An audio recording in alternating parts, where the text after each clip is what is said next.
చేరుకున్నది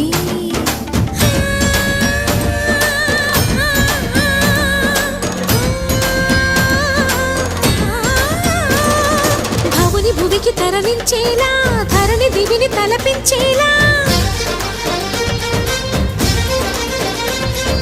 రసతరంగిణి లీల ఎదిని నృత్యరతులు చేయగలిగే